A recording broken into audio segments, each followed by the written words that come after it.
20 años es mucho tiempo para vivir con un terrible secreto.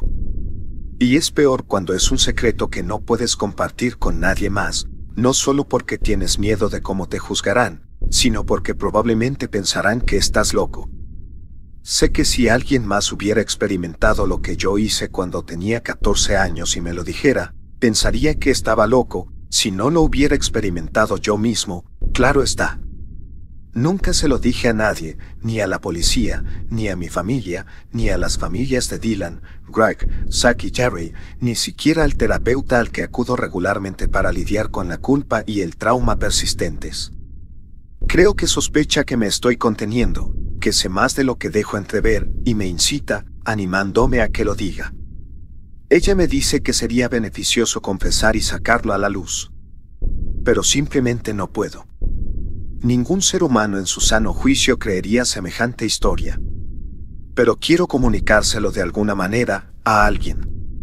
Quiero descargar la carga que he estado cargando todos estos años.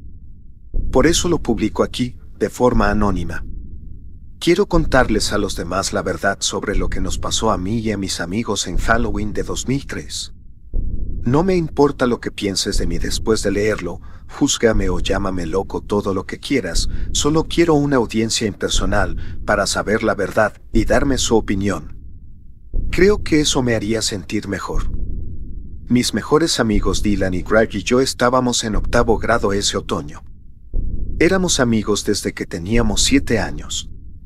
La escuela secundaria es esa incómoda etapa de transición entre la escuela primaria y la secundaria, donde comienzas a dejar de ser un niño y comenzar a madurar hacia la edad adulta. Aunque comenzaríamos la escuela secundaria en apenas un año más, en muchos sentidos estábamos más cerca de niños de 12 años que de adolescentes en términos de madurez. Te lo digo para que entiendas por qué hicimos lo que hicimos esa noche. Charlie era el chico nuevo en la escuela, un chico tímido y geek que, incluso para los estándares de la escuela secundaria, era bastante incómodo. Estaba desesperado por encajar, hacer amigos y ser aceptado por sus compañeros. Supongo que por eso nos aprovechamos de él. Por favor, trata de entender, no nos consideramos matones. Nunca tuvimos la intención de que nadie saliera lastimado. Solo queríamos asustarlo, eso es todo.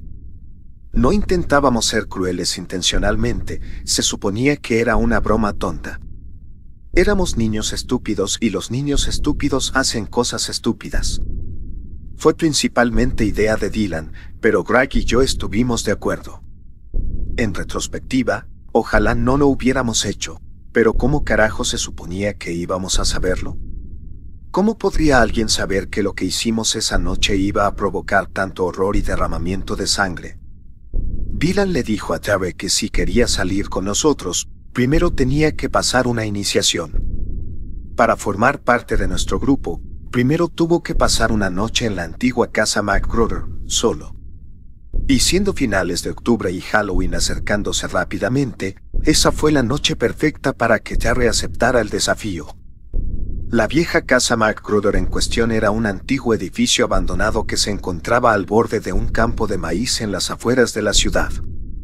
Una casa decrépita y podrida de 2 pisos que había estado desierta desde que todos tenían uso de razón. Ni siquiera sabíamos quién había sido el dueño original. McGruder era solo un nombre que Dylan inventó para lograr un efecto dramático. Los 3 habíamos explorado la casa antes, y aunque su apariencia exterior era ciertamente bastante espeluznante, pintura descascarada, ventanas rotas, techo hundido, por dentro, sinceramente era bastante anodino y poco amenazador. Solo habitaciones vacías con papel pintado hecho jirones y muebles viejos y polvorientos. Me di cuenta de que Charlie estaba aprensivo, tal vez incluso un poco asustado, pero se tragó sus miedos y aceptó el desafío de Dylan. Simplemente quería ser amigos con todas sus fuerzas. Esa es una de las cosas que más me persigue. El 31 de octubre fue una noche fría y ventosa cuando los 4, Dylan, Greg, Charlie y yo, montamos nuestras bicicletas hasta la vieja casa.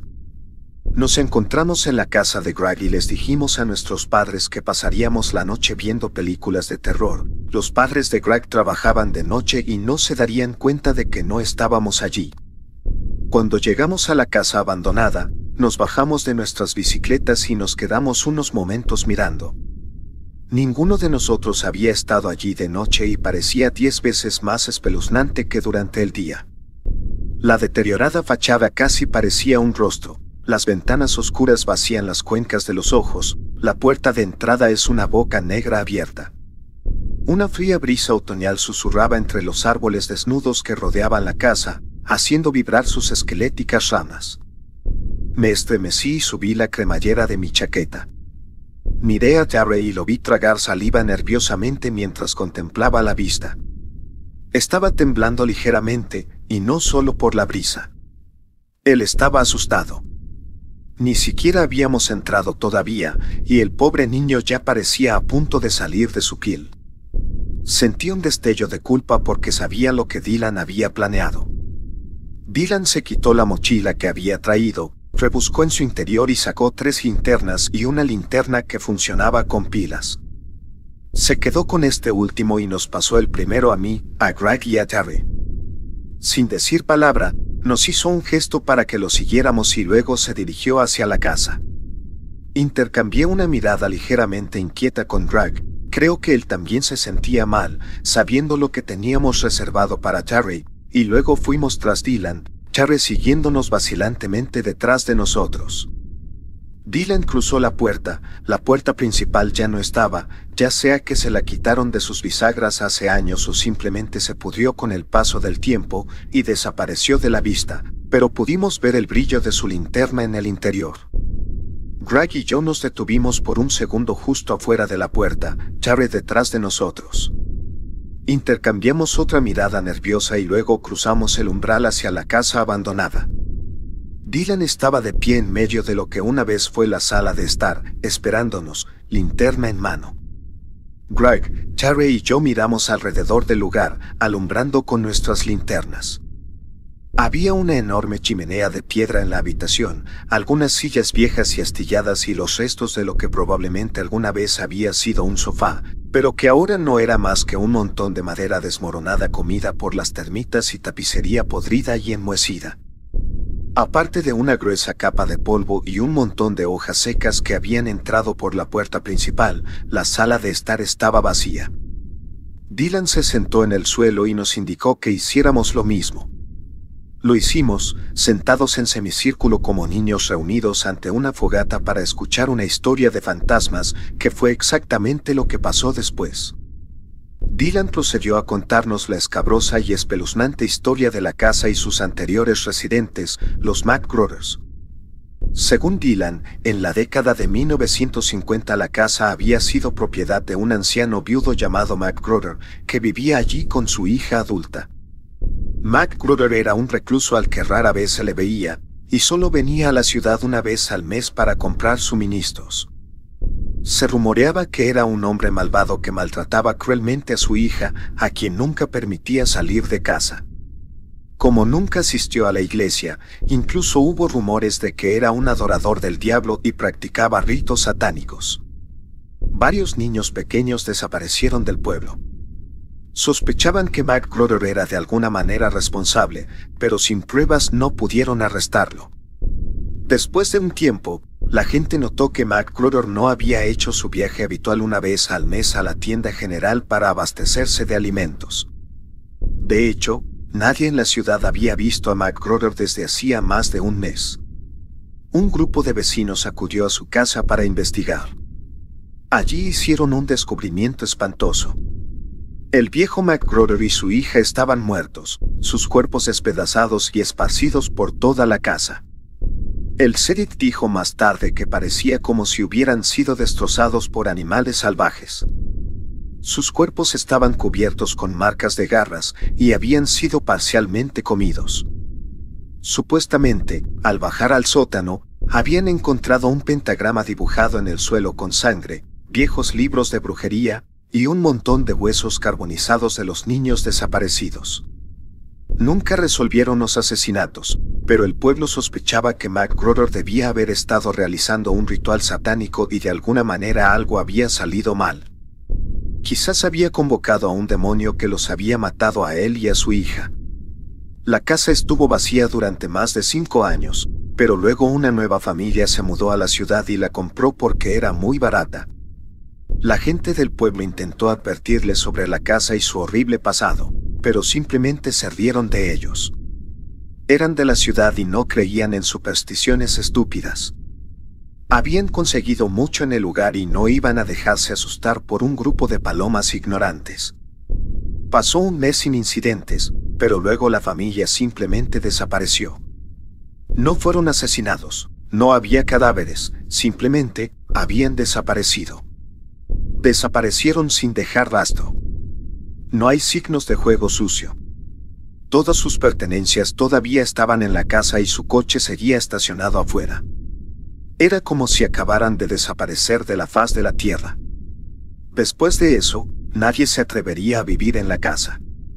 Estuvo vacío durante décadas y poco a poco fue cayendo en ruinas. Debo enfatizar que toda la historia de Dylan fue una completa mentira. Todo lo que nos dijo fue sacado directamente de su trasero, elaborado específicamente para el beneficio de Terry, y tuvo el efecto deseado. Mientras Dylan contaba su historia, los ojos de Terry se abrieron más y más con miedo y asombro. Lo compró con anzuelo, hilo y plomo. El pobre era demasiado confiado. Greg y yo sabíamos que la historia de Dylan era falsa, pero seguimos el juego, fingiendo estar igualmente asustados. Dylan guardó silencio, con una expresión sombría y pensativa en su rostro. Miró su reloj y anunció que faltaban 20 minutos para la medianoche. Le entregó a Terry su linterna y le dijo que tenía que permanecer dentro de la casa hasta el amanecer él solo. Los tres estaríamos esperando afuera para asegurarnos de que no intentara hacer trampa y escaparse. Si duraba hasta las 7 de la mañana podría considerarse parte del grupo. Nos levantamos, le deseamos buena suerte y luego salimos de la casa, uno por uno. Fui el último en salir. Volví a mirar a Terry solo una vez. Se quedó allí, temblando, cagado de miedo pero con una expresión de determinación casi lamentable en su rostro. Lo recuerdo así, asustado pero decidido a demostrarnos su valentía, porque fue la última vez que lo vi con vida. Me reuní con Dylan y Greg afuera y regresamos a donde habíamos estacionado nuestras bicicletas. Tan pronto como estuvimos lo suficientemente lejos, las expresiones graves de Dylan y Greg se rompieron y ambos comenzaron a reírse. Dylan rebuscó en el bolsillo de su chaqueta y sacó un pequeño receptor que funcionaba con pilas.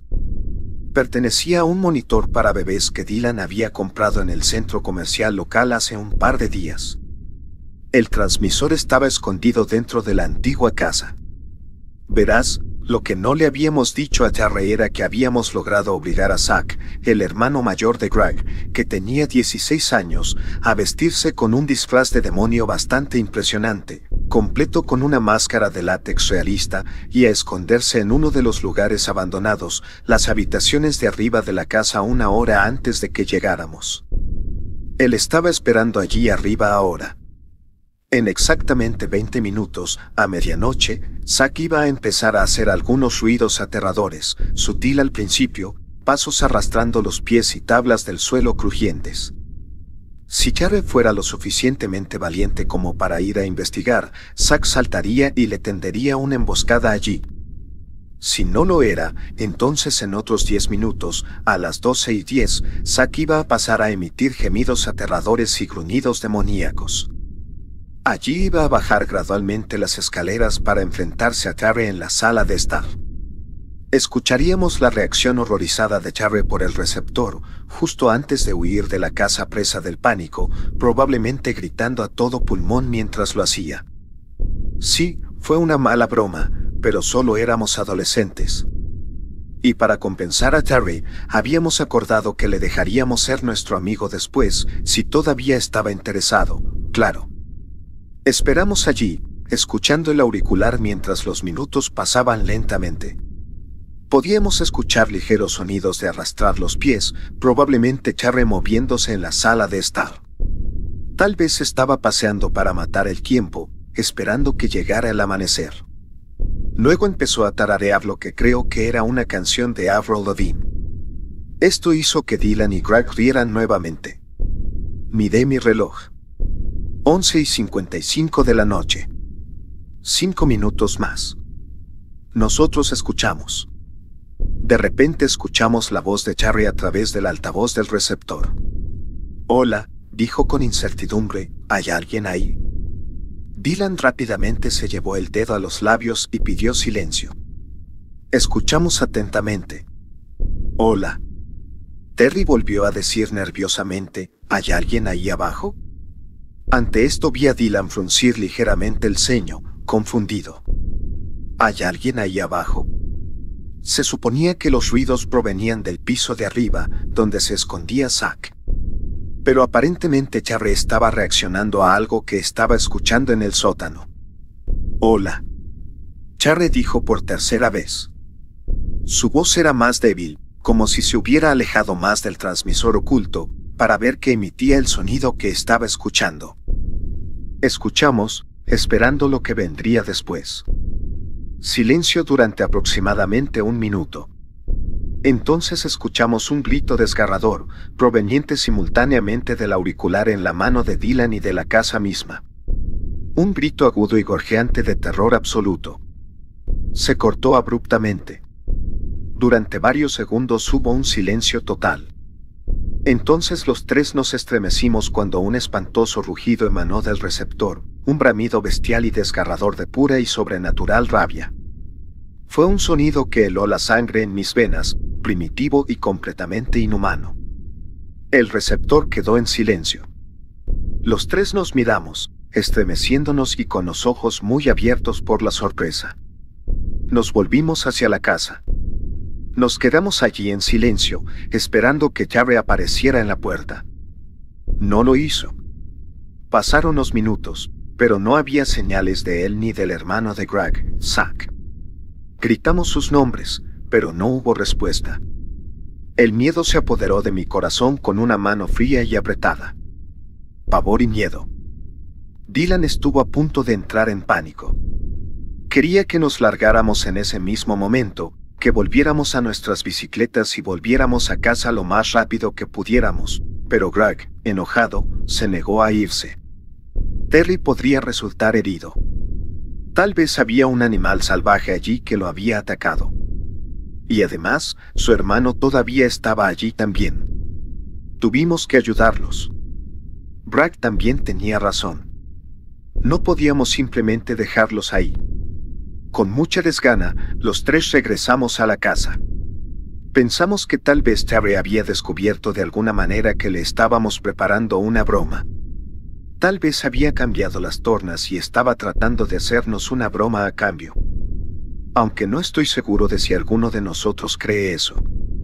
Entramos a la sala de estar y apuntamos con nuestras linternas, gritando los nombres de Charlie y Zack.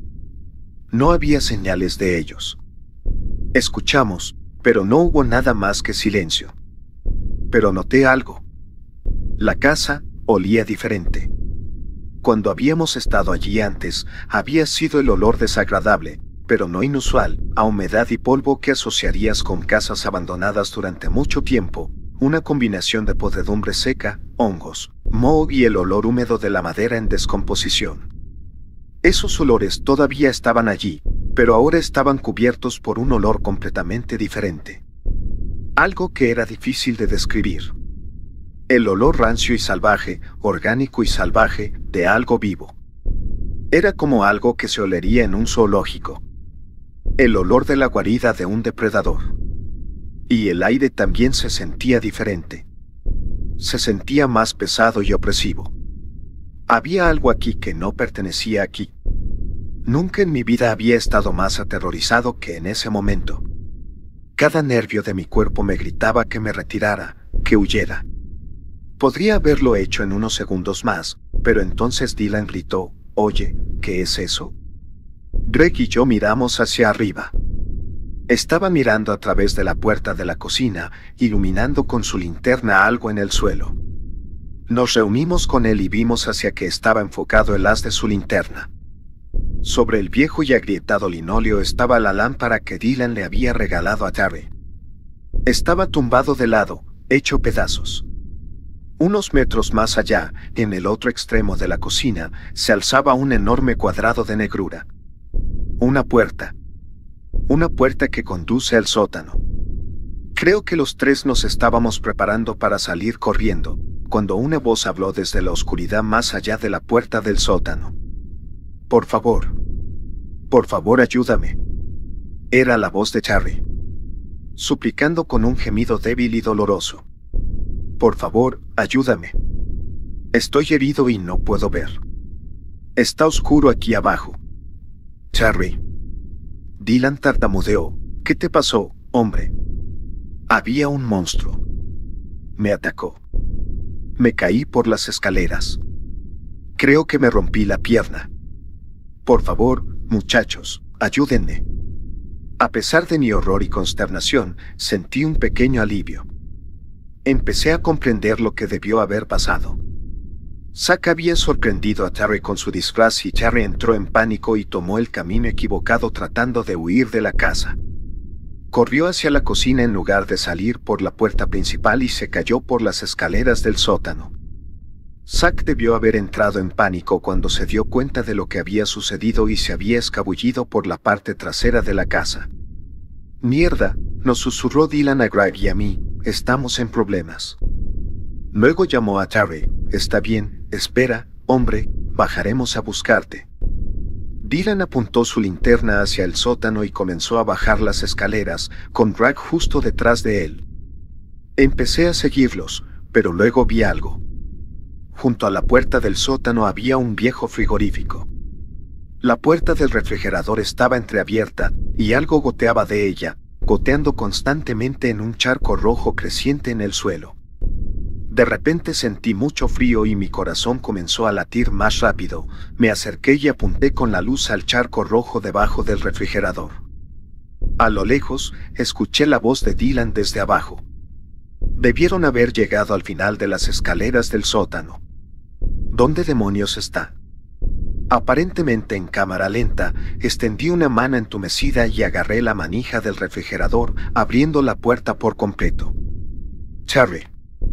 La voz de Greg gritó desde el sótano, «¿Dónde estás?». El cadáver mutilado y salpicado de sangre de Charlie estaba grotescamente hacinado dentro del frigorífico. Sus ojos vidriosos parecían mirarme fijamente, acusadores. «Charlie». Dylan gritó dubitativo. Me lancé hacia la puerta del sótano y les grité a mis amigos, Dylan, Greg. «Fuera. Fuera de aquí ahora». «No es Charlie». «Eso». Antes de que pudiera terminar, escuché 3 gritos desgarradores en rápida sucesión, los 2 primeros cortos, el tercero más largo. El primer grito podría haber sido de shock, el segundo probablemente de terror, pero el tercer grito prolongado fue sin duda de agonía. «Dylan». El grito agonizante y moribundo de Dylan murió en silencio, pero Greg rápidamente retomó el coro, gritando mi nombre, gritando pidiendo ayuda. De pie en la puerta del sótano, en lo alto de las escaleras, demasiado asustado para ir en su ayuda, enfoqué mi luz en dirección a la voz que gritaba de Greg. Vi a mi amigo retrocedido en un rincón, atrapado, con los ojos desorbitados y salvajes de horror, enfrentando algo que se acercaba a él. Solo lo vislumbré, pero ese breve vistazo fue suficiente. Más que suficiente. Lo suficiente como para grabarse como una marca en mi psique marcada, para perseguirme en pesadillas incalculables por el resto de mi vida. No era humano. No creo que lo haya sido nunca. Era alto, encorvado y terriblemente desproporcionado, con la cabeza a 1 metro por encima del torso, posada sobre un cuello delgado y alargado, como el de una jirafa. Sus brazos largos y delgados se extienden al menos a 2 metros de sus hombros. Sus manos esqueléticas estaban terminadas en garras largas y ensangrentadas. Parecía estar desnudo y su piel era de un horrible color gris moteado, como la piel de un cadáver. Estaba de espaldas a mí, así que al menos no le vi la cara, lo cual le estaré eternamente agradecido. Si lo hubiera hecho, no sé si habría mantenido la cordura. Mientras la cosa se acercaba para matar, Greg, acorralado, levantó la vista y me miró a los ojos. «Ayúdame», gritó. Pero no lo hice. En lugar de eso, corrí, como un cobarde, abandonándolo a su suerte. Salí corriendo de esa casa, regresé a mi bicicleta y me alejé pedaleando lo más rápido que pude. El grito moribundo de Greg me persiguió hasta que se detuvo abruptamente. Llorando, volví a la casa de Greg. Llamé al 911. Vino la policía. Fueron a investigar la casa. El hermano mayor de Greg, Zach, fue encontrado muerto en uno de los dormitorios de arriba, con la cabeza arrancada de los hombros. Charlie todavía estaba en el refrigerador donde lo había descubierto. Lo que quedaba de los cuerpos de Dylan y Greg estaba esparcido por todo el sótano, habían sido destrozados. Los policías me interrogaron, por supuesto, exigiendo saber qué habíamos estado haciendo allí en primer lugar. Finalmente admití la broma que le habíamos hecho al pobre Charlie, pero no les hablé de la criatura que había visto en el sótano. A pesar de lo traumatizado que estaba, sabía que no me creerían. Simplemente les dije que alguien más había estado en la casa, tal vez un ocupa, algún psicópata trastornado que nos había atacado a mí y a mis amigos, siendo yo el único que escapó. Les dije que estaba oscuro y que no había podido ver bien al agresor. Sospechaban de mi historia, debieron haber sentido que estaba ocultando algo. Se me pasó por la cabeza que tal vez sospecharan que yo mismo los había matado, pero nadie me acusó nunca abiertamente. No había ni una gota de sangre sobre mí y obviamente estaba angustiado y conmocionado por lo que había sucedido. La investigación duró semanas. Los equipos forenses registraron la casa en busca de evidencia física, pero nunca encontraron nada útil y los asesinatos nunca se resolvieron. No mucho después, mis padres me trasladaron a una nueva ciudad para empezar de nuevo. Seguí con mi vida, intentando superar lo que pasó aquella terrible noche de Halloween cuando tenía 14 años, pero nunca superé el horror y la culpa. Durante el resto de mi adolescencia, hasta los 20 y tantos, pasé por una fase muy difícil y autodestructiva. Dejé la escuela poco después de comenzar mi segundo año en la escuela secundaria, me mezclé con drogas y alcohol, me arrestaron más de una vez, mis padres me echaron, estuve sin hogar por un tiempo y finalmente entré en rehabilitación y me enderecé. Ahora estoy casado, tengo 2 hijos y un trabajo semidecente en un almacén. Las cosas me van bastante bien ahora mismo. Pero todavía me detengo en lo que pasó esa noche. Todo lo que Dylan le dijo a Charlie era falso. No había ningún anciano llamado McGruder, ni adoración del diablo, ni sacrificios de niños, ni demonios, ni asesinatos. Todo estaba inventado. Me hace pensar. Pienso en el poder de la sugestión. El efecto placebo. La historia que contó Dylan no era real, pero me di cuenta de que Charlie la creía. Quizás la fe fuera la clave. Tal vez Terry estaba tan asustado por lo que escuchó, que de alguna manera, de manera involuntaria e inconsciente, quiso que todo se hiciera realidad. Dicen que la fe puede mover montañas. Tal vez eso sea cierto, pero tal vez también signifique que el miedo puede dar carne a las pesadillas. Quizás todos los monstruos que nos asustaban cuando éramos niños eran más reales de lo que pensábamos. He estado pensando mucho más en eso últimamente. Especialmente después de lo que escuché en las noticias hace unos días. Verás, esa casa vieja y abandonada ya no está. Hace unos 10 años, un promotor compró todo ese terreno y construyó allí un complejo de apartamentos. La policía está investigando un brutal asesinato en masa. Los residentes de las 3 unidades inferiores fueron asesinados durante la noche, masacrados. No tienen pistas. La policía ni siquiera puede entender cómo entró el asesino. Los 3 apartamentos estaban cerrados por dentro. Creo que cualquier horror que accidentalmente conjuramos esa noche de Halloween hace 20 años todavía está ahí y algo muy en mi interior cada vez me empuja más a su encuentro. Tengo miedo de que ya no puedo controlarlo.